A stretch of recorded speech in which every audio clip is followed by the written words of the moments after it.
Vamos a la página 3 de sus notas. Vamos a ver algunos pequeños, pocos, no pequeños, muy pocos fundamentos de la teología del pacto. Vamos a ver la importancia de los pactos y vamos a llegar hasta estos 3 pactos que encontramos aquí en la confesión de fe, y ahí vamos a detenernos. Y estas hojas las va a traer el próximo domingo, porque nos vamos a dedicar a meditar. O sea, va a ser una meditación muy bonita en el pacto de redención el próximo domingo. Entonces vamos a avanzar. Fundamentos de la teología del pacto. ¿Qué es un pacto? Hay muchas definiciones de pacto. Esta definición de Meredith Klein nos la dio Alejandro Castiblanco cuando nos dio la materia de teología del pacto, y me gustó mucho, porque está sencilla y creo que encierra. Dice: un pacto es un compromiso divinamente sancionado. Otros dicen: un pacto es una promesa jurada. O sea, no es que solo Dios nos promete, sino que jura lo que nos promete. Pero un pacto es un compromiso divinamente sancionado. En hebreo la palabra pacto significa cortar. Eso es lo que significa, cortar. Cuando se hacían los acuerdos entre un rey conquistador y un rey conquistado o un rey vasallo, habían acuerdos, ¿verdad? O sea, el vasallo tenía compromisos con el que lo había conquistado, pero también el que lo conquistaba se comprometía a protegerlo y ciertas cosas, y el otro cumplía. O sea, había de ambos lados. Pero dice aquí, los acuerdos, cuando se hacían entre un rey conquistador y un rey vasallo conquistado, había una ceremonia donde se partían los animales por la mitad. Se partían así tal, eran partidos, y se ponía una mitad aquí, una mitad de aquí, y así varios animales, de tal forma que se formaba un camino de sangre, un camino de sangre. Y ambos reyes, tanto el conquistador como el vasallo, caminaban por el centro. O sea, lo que estaban haciendo, un acuerdo juramentado. Si alguno incumplía con su parte del compromiso, cualquiera que sea, entonces lo que estaba diciendo: si yo incumplo, que yo sea cortado como estos animales. O sea, ¿qué pasaba? Su vida iba de por medio. Ese era un pacto. Entonces todo pacto, hablando de la cultura, ¿no?, de ese tiempo, requería un compromiso sancionado. Si uno no cumple, será cortado como los animales eran cortados. O sea, la vida iba de por medio. Entonces, literalmente, entrar en un pacto era cortar un pacto. O sea, cortemos un pacto, es lo que decían ellos. Ahora, pero dice nuestra definición: un pacto es un compromiso divinamente sancionado. O sea, quiere decir que es unilateral. Quien establece los compromisos del pacto es Dios. Quien establece las condiciones del pacto, ¿quién es? Es Dios. Quien establece las sanciones del pacto es Dios. Quien da las bendiciones del pacto es Dios. Eso implica, o sea, todo depende de Dios. Todo es de Dios. Y yo lo he comentado. Ciertas iglesias que le dicen a los hombres: pacta con Dios. Es un engaño, una mentira. Para aprovechándose de la codicia, porque es la verdad, de la codicia de esos que escuchan, sean robados. Porque ¿qué le dice? Pacta con Dios, dale 10 y te da 100, algo así, digo. Entonces ahí está la codicia, ¿no? Bueno, sí, le doy para que me dé. Hay codicia, se aprovechan de la codicia, pero hay mala intención. ¿Cuál? Pues quitarte tu dinero, ¿no? No, o sea, no. Los pactos son ¿qué? Divinamente sancionados. Todo depende de Dios. Todo depende de Dios. Todo. Solo es Dios quien hace los pactos. Ahora encontramos, por ejemplo, cuando dice Job: hice pacto con mis ojos. Hice un compromiso con mis ojos. ¿Verdad? O sea, él se está comprometiendo, es distinto, ¿sí? Cuando él, sí lo ha leído. De no mirar, ¿qué?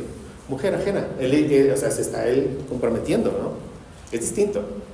O sea, dicen: es que sí encontramos, sí, pero no encontramos esto. Esto que les estoy comentando. Entonces, entrar en un pacto era ¿qué? Cortar un pacto. Que sea divinamente sancionado quiere decir que es unilateral. Quien establece los compromisos es Dios. Quien establece las sanciones es Dios, quien da las bendiciones es Dios. Ahora, ¿por qué es importante el estudio de los pactos? Conocer los pactos de la Biblia. Que gracias a Dios, como les digo, lo hemos hecho. Pero ¿por qué es importante? Aquí puse 3 puntos. Dios se relaciona con el hombre solo por medio de pactos. Solo por medio de un pacto. O sea, Dios crea al hombre del polvo de la tierra, pero ahí no hay comunión. La comunión empieza después de que Dios hizo un pacto con Adán. Después. Tarea. Lea Génesis 1 y 2 y vea usted ahí cuáles fueron las primeras palabras que Dios le dirigió al hombre. Tarea. Lléveselo de tarea. Capítulo 1 y capítulo 2.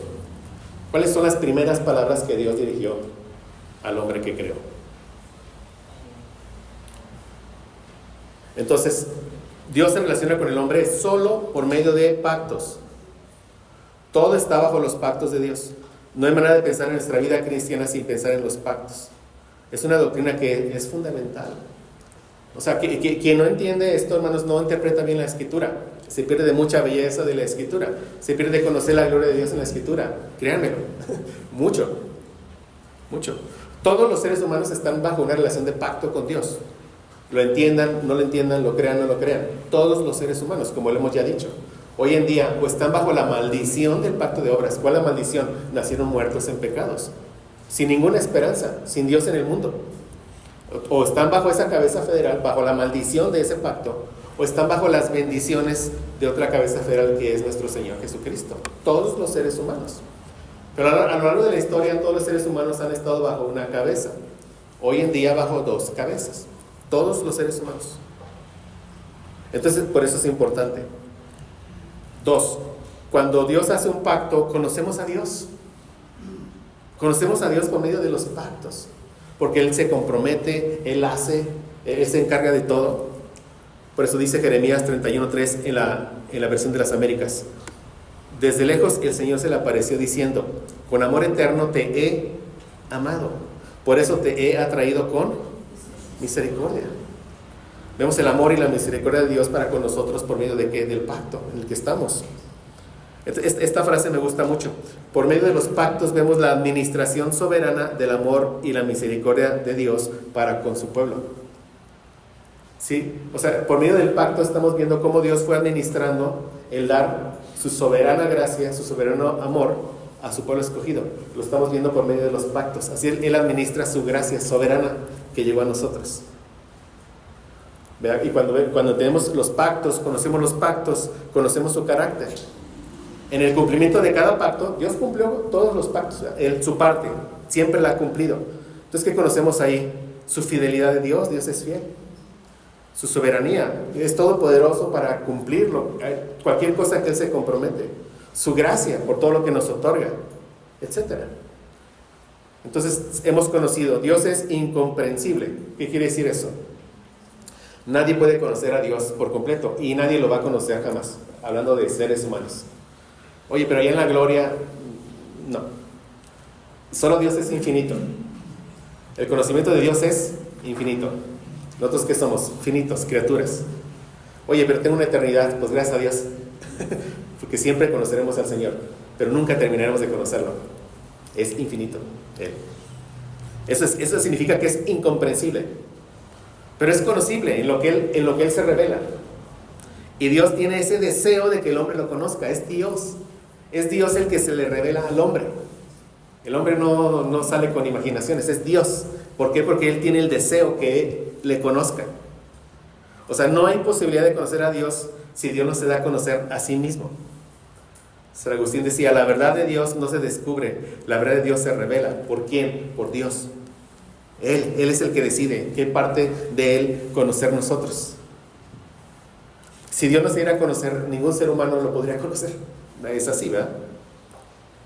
Y el hombre, a partir del conocimiento de Dios, es como puede que ser salvado. Entre más conozca a Dios, más firme va a estar en su salvación. Juan 17:3, esta es la vida eterna, que te conozcan a ti. Pero ven, esta es la vida eterna, que te conozcan a ti. Ok, ¿cómo llegué a vida eterna? Conociendo a Dios. Pero, y esta es la vida eterna, una vida eterna. ¿En qué consistirá mi vida eterna? En seguir conociendo a Dios. Nada más glorioso hay que conocer a Dios. el único Dios verdadero y a Jesucristo a quien has enviado. O sea, Dios es glorioso, Dios es excelso, y Él quiere que su criatura que creó el polvo le conozca, que conozca su gloria, porque no hay nada mejor para la criatura que conocer ¿qué? A su creador. Y Dios tiene ese deseo, es Él el que tiene el deseo de que nosotros le conozcamos. Y más aún, ¿verdad? Por medio del pacto Dios entra en una relación personal con nosotros, íntima, de padre e hijo, solo por medio de un pacto. Somos hijos de Dios porque estamos en el nuevo pacto. No hay una relación más cercana posible. Que por nuestro pecado no la experimentamos, es por nuestro pecado. Pero Él ya hizo su parte. O sea, somos sus hijos, es nuestro Padre. Y esa relación se da solamente por medio de ¿qué? De un pacto. Entonces, ¿por qué es importante? Porque Dios se revela solo por medio de pactos. ¿Por qué? Porque por medio de pactos conocemos a Dios. Y porque vemos, en los pactos vemos el deseo que Dios tiene de bendecir a aquellos con los que Él hace el pacto. Aquellos con los que Él hace el pacto. Entonces vamos a cerrar con esta hoja, mis hermanos, el día de hoy. O sea, Dios tiene el deseo de bendecirnos, ¿sí? De bendecir a todos aquellos con los cuales Dios entra, ¿qué? En un pacto. El primer texto, Génesis 2, 15 al 17, ¿qué pacto es ahí, en ese texto? ¿Cuál pacto está en ese texto? Pacto de obras, póngale, pacto de obras. ¿Y dónde está aquí el deseo? ¿Cómo vemos aquí el deseo de Dios de bendecir al hombre por medio de este pacto? Vamos a enfocarnos en eso, el deseo de bendecir. ¿Cómo vemos aquí el deseo de Dios de bendecir al hombre por medio de este pacto que se conoce como pacto de obras? ¿Me explico la pregunta? ¿Sí? Tú ves el pacto de obras y dices, así es como Dios quería bendecir a Adán por medio de este pacto. ¿Cómo? Ahí está. Exacto. No, pero el deseo de bendecir está en que le quiere dar la vida eterna. Ese es el deseo de Dios. ¿Cuál es el deseo? Dios quiere que el hombre que creó tenga vida eterna. Ese es el deseo, ¿cierto? Ok, pero es un pacto de obras. Hay una condición. ¿Y qué tiene que hacer el hombre? Obedecer. Pero el deseo, ¿cuál es? Bendecir. ¿El hombre merecía ser bendecido con la vida eterna? No. Pero Dios le plació, lo quiere bendecir. Quiero que tengas la vida eterna. Ya te creé el polvo. Ahora quiero que vivas para siempre. Obedéceme. Y Dios lo creó recto, sin pecado, en Edén, o sea, en el huerto, etcétera, etcétera. Podía comer de muchos árboles, menos de uno. Dios lo quiere bendecir. ¿Ven? Tomó pues Jehová Dios al hombre y lo puso en el huerto de Edén para que lo labrara y lo guardase. Y mandó Jehová Dios al hombre diciendo: de todo árbol del huerto podrás comer, mas del árbol de la ciencia del bien y del mal no comerás. El día que de él comieres ciertamente morirás. Implícito está: si obedeces vivirás eternamente. Entonces vemos el deseo de bendecir. Te creé y ahora quiero que tengas vida eterna. ¿Cómo? Obedece. Una prueba que es buena. ¿Sí? El siguiente pacto, el siguiente texto, Génesis 9, 8 al 11. ¿Cuál pacto estamos hablando aquí? Génesis 9 del 8 al 11. Pacto noético. Ahora, ¿de qué manera Dios bendice por medio de este pacto? Preservando a la familia de Adán para que Número 1, preservando a la familia de Noé, que halló gracia. Noé halló gracia. No era un pecador, pero halló gracia. Pero lo preserva por causa de ¿qué? De la promesa de Génesis 3:15. ¿Y de qué otra manera? Prometiendo que va a preservar esta tierra. Vean, aquí lo que hace Dios en este pacto noético es que Él preserva el escenario, o sea, el escenario como donde va a desplegar su gran obra de la redención. ¿Sí? O sea, como una obra de teatro, un gran escenario, y se despliega una obra. Bueno, Dios preserva su gran escenario. ¿Cuál es? Esta tierra. Aquí va a ocurrir toda la historia. Ahí está, en la historia Él despliega su gran obra ¿de qué? De redención. Ahora fíjense, esto ocurre después de ¿qué? De un juicio que fue universal, un diluvio. Bueno, ahí en Génesis 6:5 leemos que de los designios del corazón del hombre eran solamente de continuo el mal. O sea, una maldad universal. Entonces, ¿qué hizo el hombre para que Dios le prometiera, te voy a preservar este lugar, vas a vivir? Pura gracia, ven, pura gracia. Entonces Dios bendice a la humanidad, a Noé, su familia y a toda la humanidad por medio de este pacto, prometiendo que no va a destruir hasta que todo el plan de redención se cumpla, todo se cumpla. Cada vez que veas el arco iris, acuérdate que Dios es fiel. Génesis 9, 8 al 11.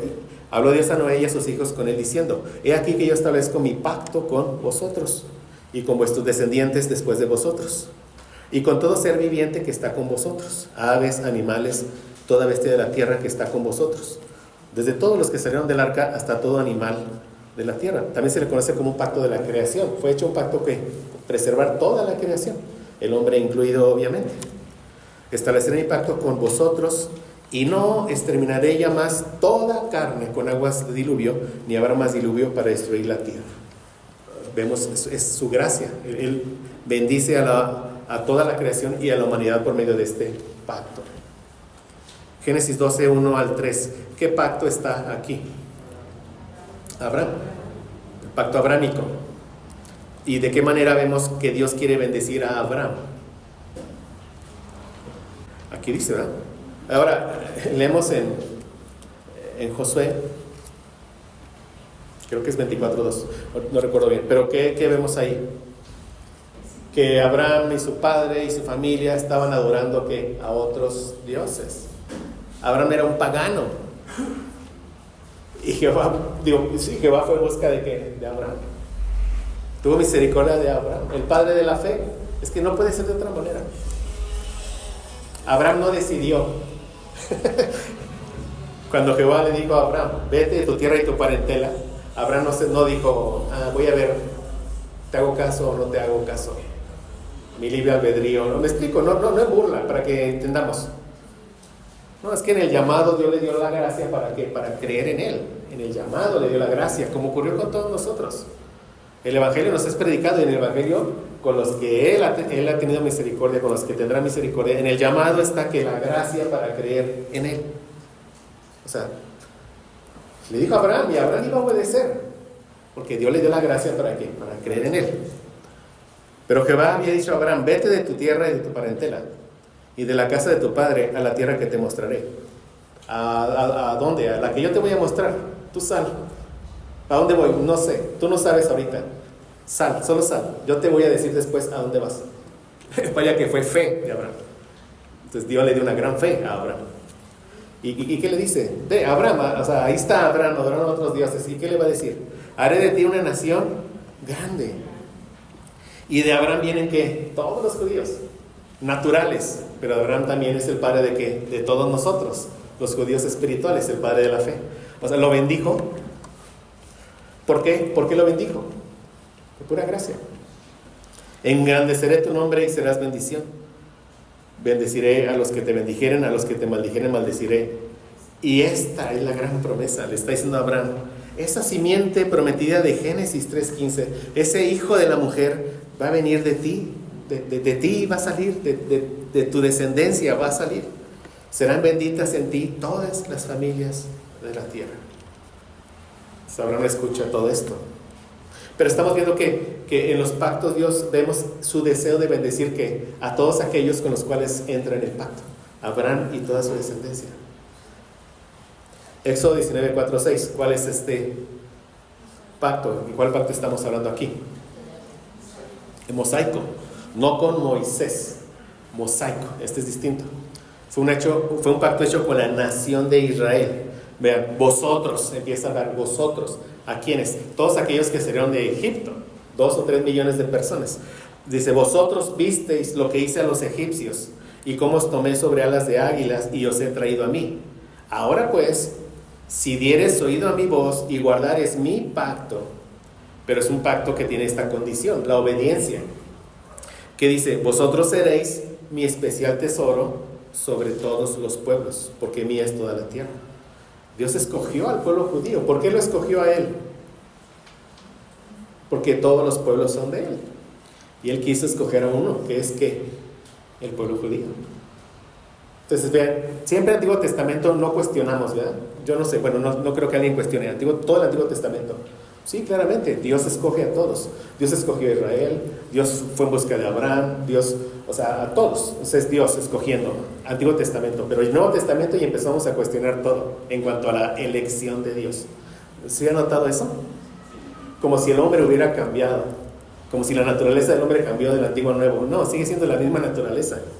Pero ¿por qué en el Nuevo Testamento cuestionamos lo que en el Antiguo no se cuestiona? Porque estudiamos el Nuevo Testamento sin estudiar el Antiguo Testamento. Por eso. Y sacamos de contexto, tantas verdades en el Nuevo Testamento. Las sacamos del contexto. Pero cuando vemos el Antiguo Testamento, todo hace un sentido muy sólido. Lee todo el Antiguo Testamento.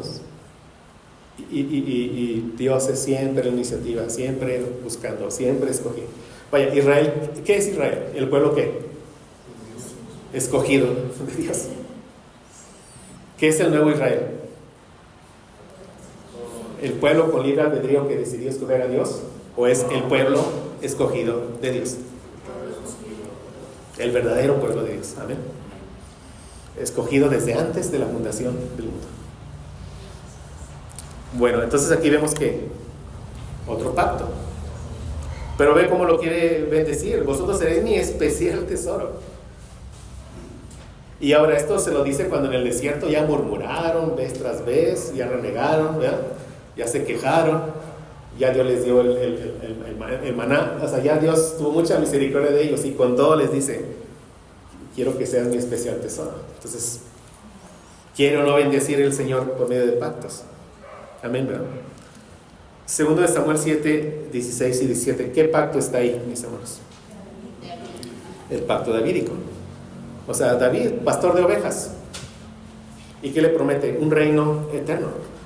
O sea, de ti vendrán reyes, de ti vendrá el rey de Israel. Amén. Le dice, de ti, yo afirmaré el trono de tu reino para siempre. Y será afirmada tu casa y tu reino para siempre, delante de tu rostro. Tu trono será estable eternamente. Conforme a todas estas palabras y conforme a toda esta visión, así habló Natán a David en 2 Samuel 7, 16 y 17. Le promete un reino eterno. O sea, de David, de ti viene el rey eterno, de ti viene. Y en el rey llega todo el reino. Y finalmente, Jeremías 31 y 33. ¿Cuál es este pacto? El nuevo pacto.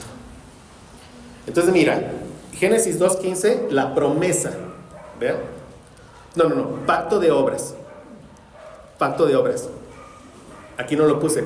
Después viene que la promesa. Y todos estos que vimos, Noé, Abraham, Moisés y David, ¿qué son? Los pactos de ¿qué? De la promesa. Como Dios fue revelando más información sobre ese descendiente de la mujer que traía la salvación. Y el nuevo pacto también se anuncia en el Antiguo Testamento, pero se revela plenamente ¿dónde? En el Nuevo Testamento. El nuevo pacto en el que estamos nosotros, los que hemos creído en Cristo, estamos en el nuevo pacto, que es Jeremías. Ahí se anuncia Jeremías 31 y 33. Pero este es el pacto que haré con la casa de Israel después de aquellos días, dice Jehová. Daré mi ley en su mente, la escribiré en su corazón, y yo seré ellos por Dios, ellos me serán por pueblo. Nosotros somos los que hemos recibido bendiciones del nuevo pacto. ¿Y por qué? ¿Por qué la recibimos? Por misericordia y por gracia. Pero ¿qué estamos viendo? Que en los pactos Dios tiene el deseo de ¿qué? De bendecir.